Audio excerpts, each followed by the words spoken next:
সবার বাড়িতেই আলু পোস্ত হয়ে থাকে। আজকে আমার বাড়িতে কিভাবে আলু পোস্ত হয় সেটাই তোমাদের সাথে শেয়ার করব। আমরা কিন্তু এই পোস্তটাকে শিলেতে বেটে নিই। তোমরা যদি চাও এটা কিন্তু মিক্সিতেও বাটতে পারো, কিন্তু আমার মনে হয় শিলে বাটা পোস্তর টেস্টই আলাদা। তারপরে কড়ার মধ্যে তেল দিয়ে আগে থাকতে কেটে রাখা আলুগুলোকে মামুনি দিয়ে দিয়েছিল। আলু কিন্তু সবাই অনেক রকমভাবে কাটে, আমাদের যেরকম লম্বা লম্বা একটু মোটা মোটা রাখা হয়েছিল। সবার বাড়িতে আবার সাদা পোস্ত খায়, অনেকে আবার হলুদ পোস্ত, আমরা কিন্তু হলুদ পোস্ত খাই।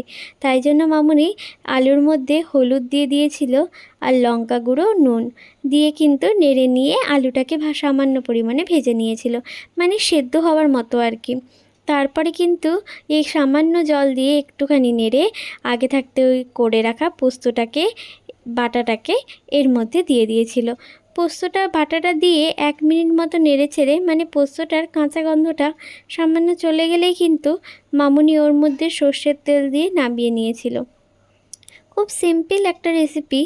তোমাদের বাড়িতে কীরকম আলু পোস্ত হয় সেটা আমাকে অবশ্যই কমেন্ট করে জানিও। আর আমাদের বাড়ির আলু পোস্তটা তোমাদের সবার সাথে শেয়ার করলাম, কীরকম লাগলো অবশ্যই জানিও।